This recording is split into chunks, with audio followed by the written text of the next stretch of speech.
Good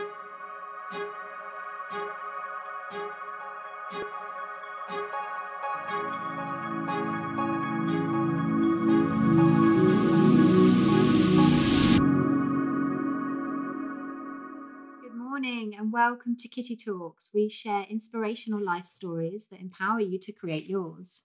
And today I have with me the lovely Laura Coe. Hello. Hello, how are you? Thank you so much for having me on. I'm very excited to have you, even though you have a potential flash flood that could be happening while we're talking. I'm just forewarning that if people hear a lot of rain suddenly, I'm safe and fine, but Chicago's having a little weather warning. Wow. Does that happen often? We have extreme weather in Chicago. I think it's a great city, but people who are brave and strong when it comes to weather live here because it can, from 95 degrees to massive showers or storms, as people know, in our winters are brutal. It's not for the faint of heart when it comes to the weather. Oh, well, thank you so much for joining us. Laura is a healthcare entrepreneur, an author, a life coach, a mum, and a yogi. I love that. I think that's gorgeous. Thank And she's had the most incredible life transformation, which she is going to tell us all about. But Laura, for people listening, can you just tell us a little bit about who you are and what you're doing in the world at the moment? At the moment, absolutely. I am an author and a coach. I run a podcast called The Art of Authenticity, which is quite similar. We talk about how to have an authentic life, purpose, and meaning. I wrote a book called Emotional Obesity, and I'm starting my next book right now. Oh, I can't wait to hear all about emotional obesity. That's a fantastic title. Thank you. Thank you. But take us back, Laura. So obviously your life hasn't always looked like this. I know, how long ago did you used to have your kind of corporate lifestyle? Yeah, it's such a funny process and story that got me to where I am today. And looking back, of course, it's very easy to say, y- it makes sense that I'm here and the signs were always there, but I miss them. But I was a philosophy undergrad and graduate student. I loved it. I was not into school. I was one of those people who, I couldn't wait for the bell to ring. I just couldn't sit still in school ever since I was a child. And then I found philosophy and I loved it. I mean, I had goosebumps. I didn't know what I was reading. It was such a passion. Before I understood what the topic even meant. I'd read Plato in high school and I was like, oh my God, this is genius. This is brilliant. But I don't even know that I got it yet. And so I spent 6 years studying that in college, and then I went to graduate school. But I didn't want to become a professor, and not to date myself. This is like the 90s, early 90s.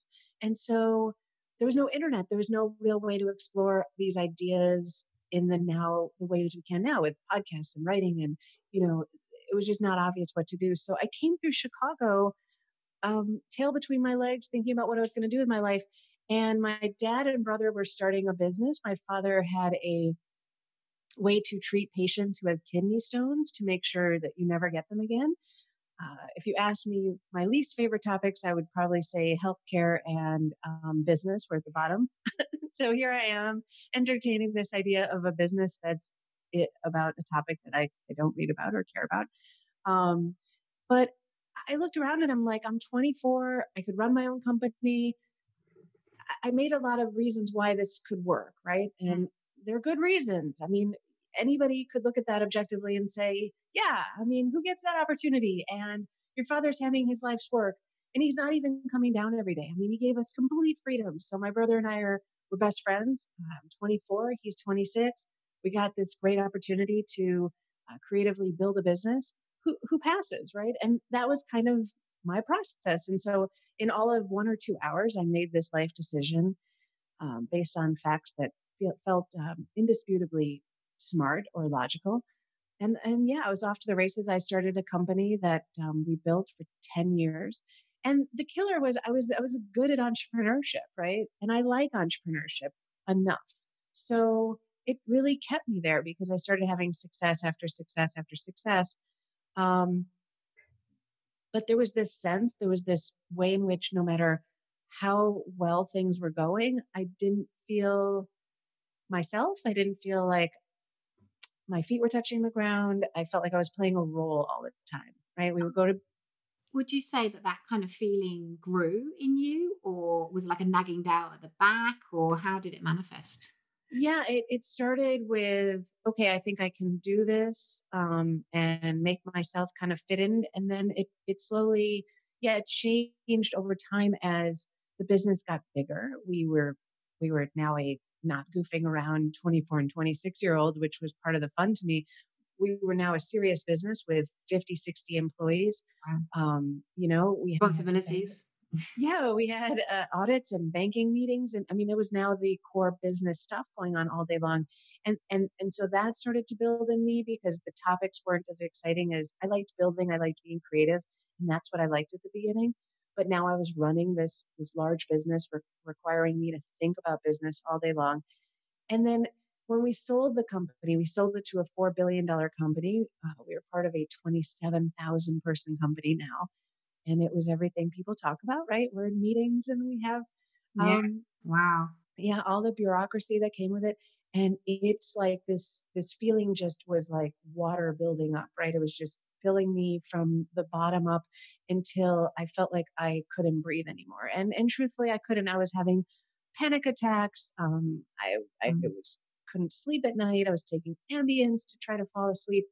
I had a young child. It was just everything was starting to come apart internally, Yeah. despite the fact that everything externally was exactly where a person says they want it to be, right? Yeah. High paying job, the child, a chocolate Labrador. I mean, it couldn't have looked more picturesque from the outside looking in. Yeah. And looking back on that now, like, when you look back on that kind of what happened, do you think that that was almost like the universe, giving you a sign to kind of say, oh, go in the wrong direction? 100%. And I think what happens is when we deny our truth, look, that model of an entrepreneurial life would work for somebody. And if I were to switch myself out, my brother, for example, was in heaven. He is a true entrepreneur. This was his dream. He wasn't experiencing any of these feelings. He was like, this is the greatest thing that ever happened. It's that I was trying to pick a life and fit myself into it instead of saying, what is my life, the one that I was born to have? And how do I go find that out in the world? And so, yeah, I mean, I think that you can take it for so long, and slowly over time, um, the internal need for your truth to come out, I think, Mm. gets more intense than your ability to logically convince yourself, right, that this makes sense, or you can do it, or stop complaining, or suck it up, or whatever it is that you say to yourself. And how did it culminate? Like in my own experience, I'm afraid it wasn't a very positive breakdown to break through. But how did it Yeah. have to come out for you? Yeah, so for some people, it's like they're going along fine, and they're in total denial, and then like a switch flips. For me, it was more of a process where I found myself sort of compulsing and obsessing over this question, and I kept saying, "I just want something more authentic, authentic." And I don't know why that word really just kept coming up for me, but I'm Mm. like, "There's something off. It doesn't feel right. It doesn't feel right." And I was annoying my friends and my family, and I kept talking about it and talking about it, and I was just wearing myself to the bone. And the truth is, I didn't know how to think about it. I didn't know how to think about making that change because although I had a large education, nobody actually educates you on building a life that Mm. you want. And so I was so overwhelmed and I was working so many hours. So it just became this incessant dialogue that I had all the time. And it annoyed me and it drove me crazy. And one day I was on an airplane coming home with my brother from a client site. And my favorite new hobby was to talk about this topic. So there I was yet again, annoying my brother, walking through all my pros and my cons and my woe is me story and oh no it's fine and what should I do, and soliciting yet another opinion that I wasn't going to listen to. And he just looked at me. I think probably he didn't say this, but he was probably pretty tired of hearing me talk about it. But he was like, the world's a big place, like you can just move on. And something in the simplicity of Mm. that sentence like broke me open. and I'm not a crier. I'm not somebody who cries. Um, I just started sobbing. I'm like on this airplane, there's people everywhere. I'm in a business suit and I just can't keep it together. It was like, All that I don't know. Yeah, I pent think up I needed emotion. somebody to, yeah, and somebody to just break down this endless mind chatter into such a simple point, right? Like, what are you talking about? You can go do a bunch of stuff, basically. And it was this freedom. It was a moment of like consciousness that I hadn't had, awareness that I hadn't had. It all sort of happened in a moment. And I thought, I can do this. I don't know why. I can do this. And I sat back in that airplane and I was like, what I have been doing has not worked. I am white knuckling this and it is not working. Like, clearly, this is a bad strategy. So I had been reading and doing yoga and I'd started learning about self help a little bit. And I thought, okay, I'm going to hand this over to the universe. I'm going to step back and I know I want to go, but I'm going to stop trying to control this and see what happens. And that was really the beginning of this journey of really changing the way that I interact in the world. Yeah, it's an interesting shift, isn't it? Because I think we're, especially when we're kind of awakening within our consciousness, I think we are operating within the confines of the constructs of society that we've kind of grown into.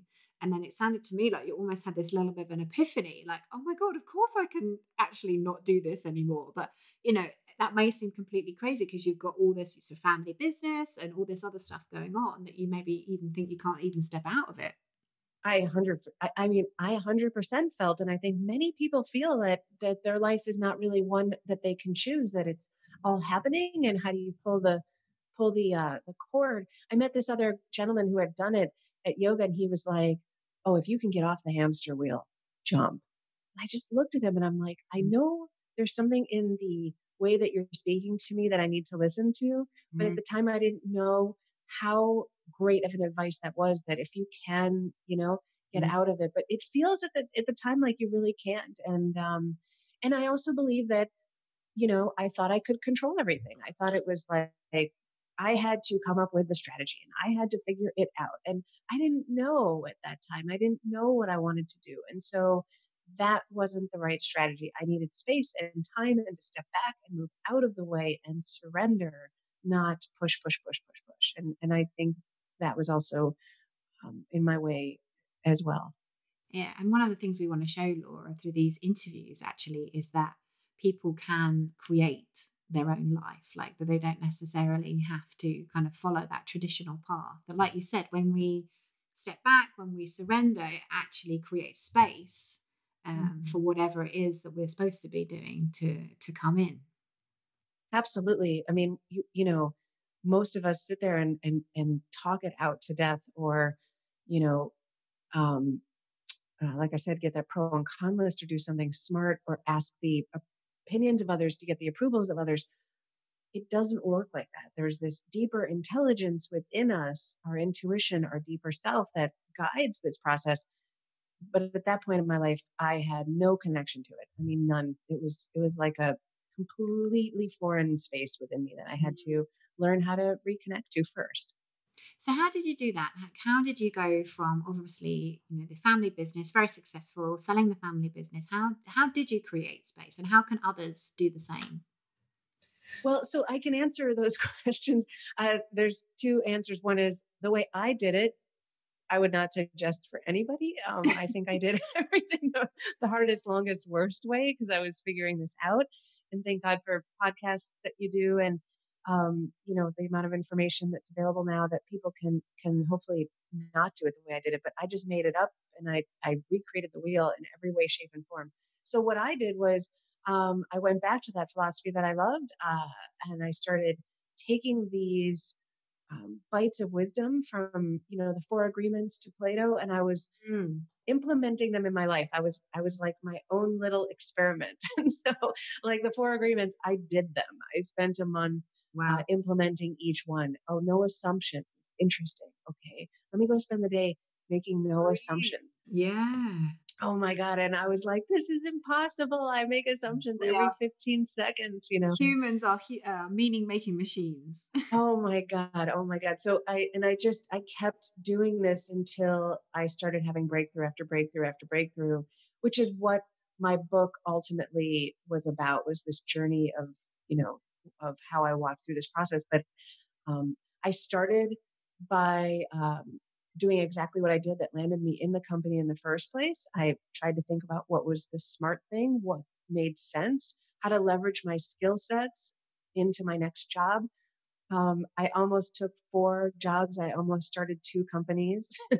Thank God I had made one promise that I will do something that feels authentic. And so at least I was able to stop myself in the last moment. I would check in and say, this doesn't quite feel right. I don't know why, but I had made this commitment to myself, and I would, you know, quit what I was doing, much to the chagrin of the people I was aligning myself with. It was terrible. I just didn't know how to do it. So I was doing it the way that I had always done it until I dove back into those ideas. And in them, I found the answers. It wasn't about finding the perfect job or getting my resume or thinking about the business I might want to open. It was learning about myself and what makes me happy and what excites me and where I can put that in the world. And so when I flipped that process, I call it sort of like an inside out process. That's when everything started to click for me. Yeah, it sounds like you really had to kind of reconnect with yourself and your intuition and your inner voice. Well, that's where the idea, excuse me, of emotional obesity came from, right? Is I had layered up all of these thoughts on top of my authentic voice, and yeah, I had to peel them back one by one, and find my authentic voice. Because the truth is, at that point, I couldn't really distinguish my thoughts versus myself. If you had said, "Here's 10 things you just thought about, which one's your truth?" I would have said, I have no idea. Like I don't know how to even pick. Like how would you know? I didn't know that you had to find that sort of nuanced, subtle, deeper intuition, that sense to say, oh yeah, that's me. It's not And just a thought. would you say that was educated out of you, or when you kind of look back on that now, like what do you put that down to? Because so many people, myself included, have the same experience.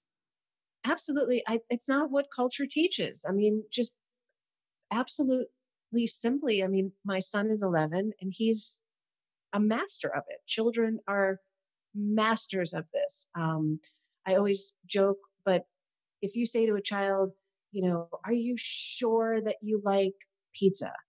Um, they'll say yes, you know, and if you can ask any kid under the age of 6 a question like that 3, 4, 5 times, it's absolutely hysterical. The more you ask them, the louder they get. They're like, yes, I love pizza. Like, I love, you know, and they start screaming, and then they get their body involved. They jump up and down. They're so enthusiastic.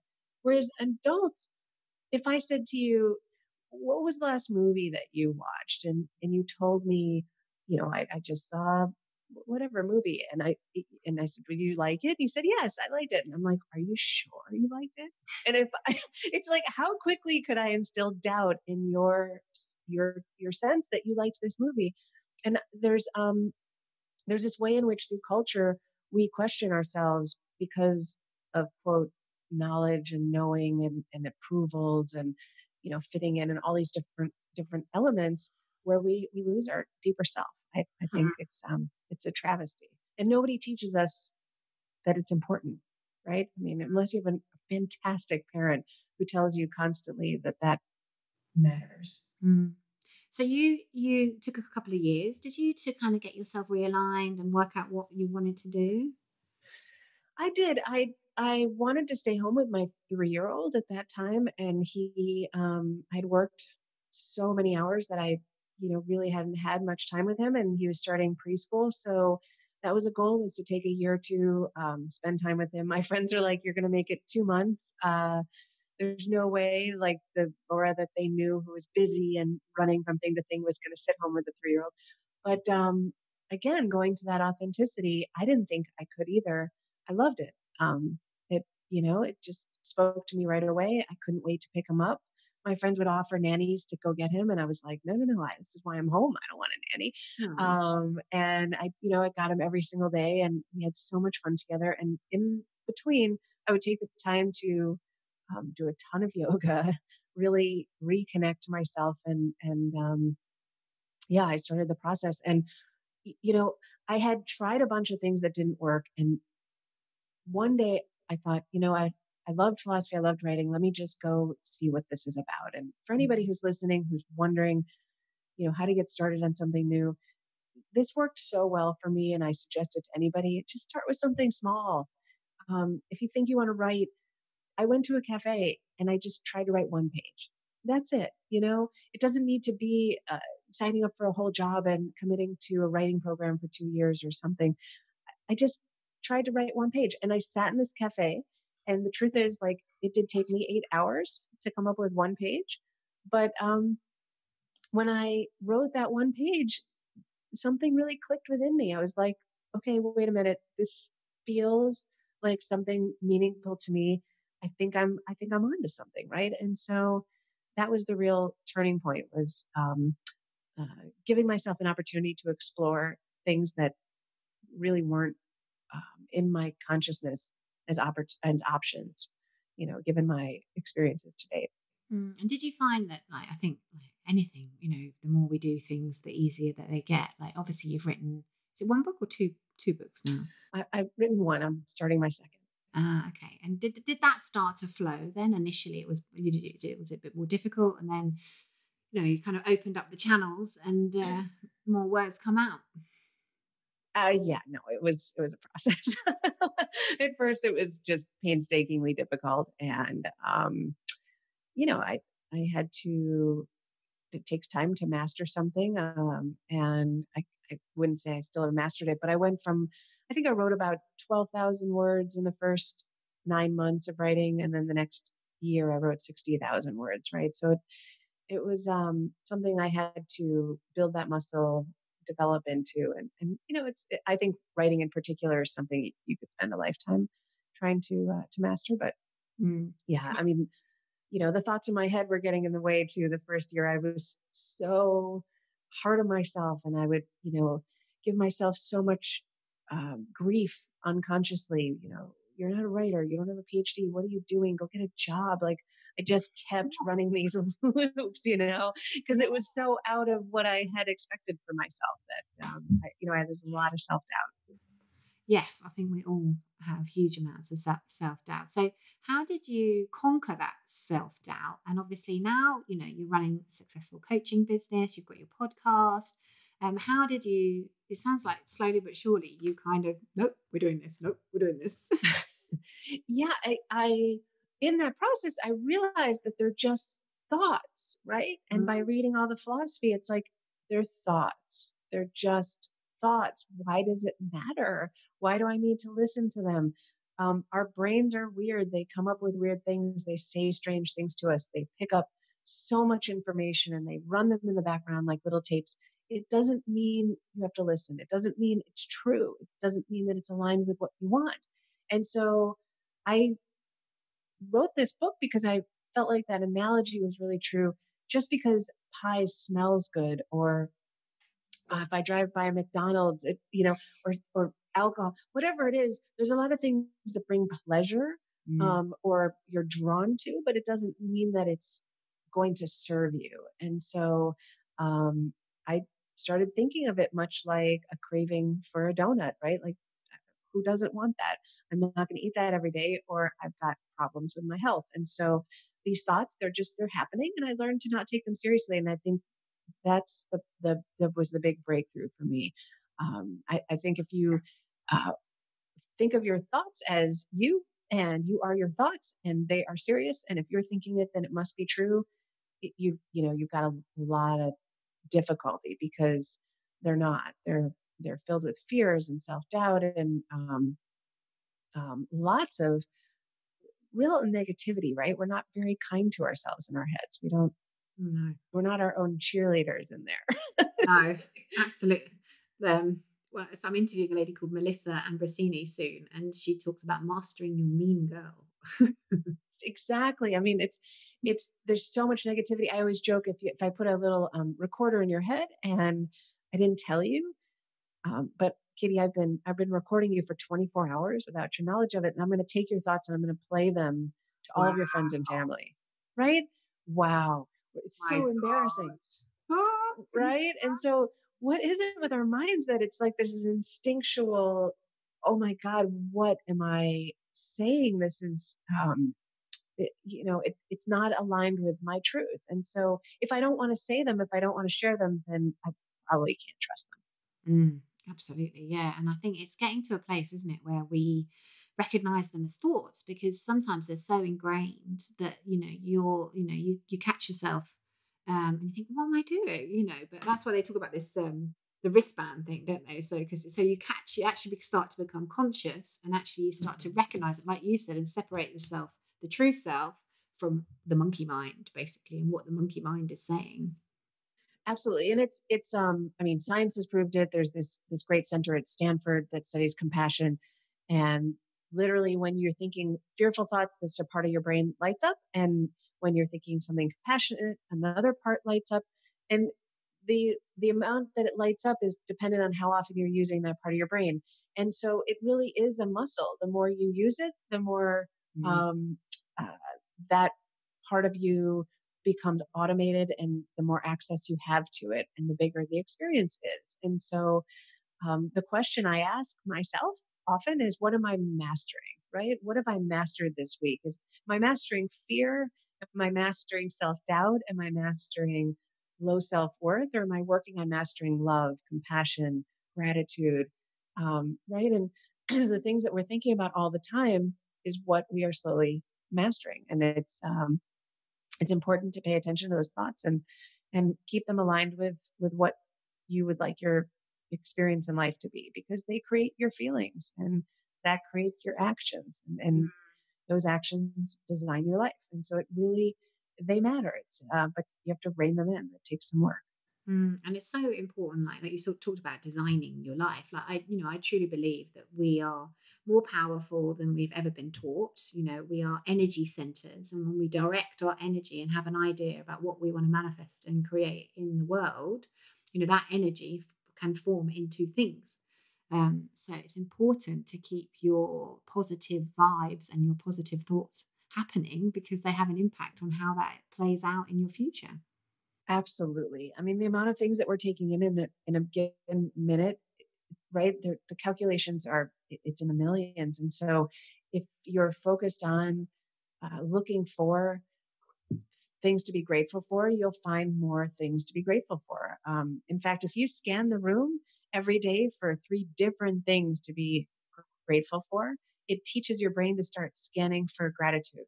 Oh, But nice. isn't that nice? Yeah. And if you're thinking about fearful things, then you're scanning, looking for fearful things. And so, our brains are really, they're our tool. It's like the car, it's the engine that you're driving, it's the boat, whatever the metaphor is that you want to choose. You, um, you are something else. You're deeper. You're the driver of that. So if you're using your mind to manifest your truth, uh, then you can think of it as more of a tool instead of where the truth resides. But I think most of us feel that our brains are our truth, our thoughts are our truth, and that's if you can untangle that the thoughts are not really you, that to me is probably the biggest step in the process. Mm.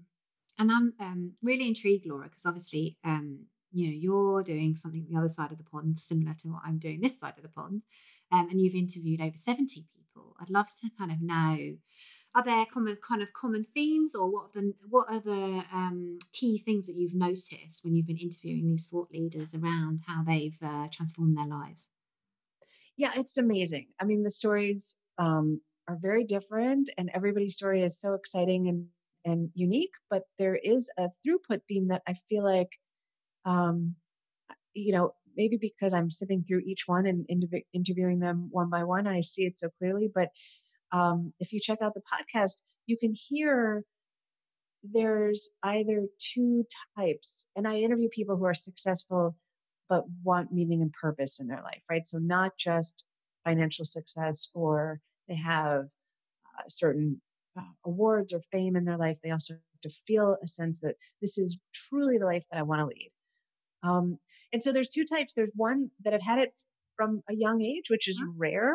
And those people will say I had a great parent who really believed in me and, supported me. And they felt like they started their life and they could do the thing that they were meant to do from day one. And they've always loved what they've done and they've just continued through that path. But that's so rare. Most of them, there has been a turning point moment where something felt off. Again, they can't put their finger, a nagging sensation. It doesn't feel right. They talk like that, and they make a change. And when they make that change, there's a sense that although they're working hard and it's difficult, it's what they're meant to do and what makes them happy. And they don't use the word happy. They say contented and joyful and purposeful, because it's not a flash of happiness. It's not a moment. It's a real, like, my life, even when I'm having a bad day, I really still like it, my life, right? It's a deeper sense. And they all, I ask everybody at the end, this is the last thing, but what do they do to have that life? And they all talk about creating space, somehow or another. They journal, they go for walks, they do yoga, meditation, aikido, bike riding. It doesn't matter how they choose to do it, but there's some way in which they reflect, take time to locate that deeper self, ask themselves, is this what I really wanted with my day or my week? How do I feel about my life? And so they can stay in a path that's authentic, because even if you find what you love, it's easy to, I don't know if you've had this, but I find I'm tested all the time. And I'm put in situations where I have another choice to make, and it's like part of me wants to sell out again, even though I know better. And I have to keep making these choices that are aligned with what I want. Yeah, I do think the universe will test you sometimes how much you actually want something. But I do love the concept of space. Like, by the sounds of things, all the people that you are interviewing have got balance in their life. I think we're another thing that we touched on. We're so educated into thinking we have to work all the time and work hard to earn money, and actually the opposite is true. We can design our lives in such a way that we have balance, that we have family, that we do have what we do in there, but at the same time it doesn't have to be the sole focus of our lives. So, and how you define balance varies, wouldn't you say? I mean, it's my balance isn't your balance. Some people's balance is they need 50% of their time with their children. And some people's balance is they love working hard. They love a 12-hour day. They like getting up at 5 a.m. to jog. That's not my balance, right? But that's half the battle, isn't it? Working out what your balance and what you want your life to look like. If we get clear as human beings as what the ideal day looks like, and then take steps on a daily basis, like you're doing, to make our lives look that way. Totally. And then maybe it changes. I mean, I'm 46. What I want today is not what I wanted at 35. And I would assume it's not what I'm going to want at 55. And so you have to keep thinking through what that ideal life looks like. I have an 11-year-old, but I'm assuming when he's in his late teens, I will rethink what that day looks like. So it's a process, right? And it's like, why are we not engaged in our own life and giving real thought to our own life based on what we want and what makes us happy? There's a way in which that feels indulgent or selfish or, suck it up, or why are we even talking about it? And it's absolutely the opposite. If you spend that little bit of time questioning yourself and your decisions and where they come from, how do you make these decisions? Is it coming from you, or is it coming from what you've read or what somebody else is doing, or some collective voice of people who don't approve of you that you've decided, you have to answer to in your mind, right? If you can figure out where these decisions originate from, and they come from your deeper self versus those spaces, that's how you build a life over time that's meaningful to you and starts to manifest your deeper truth.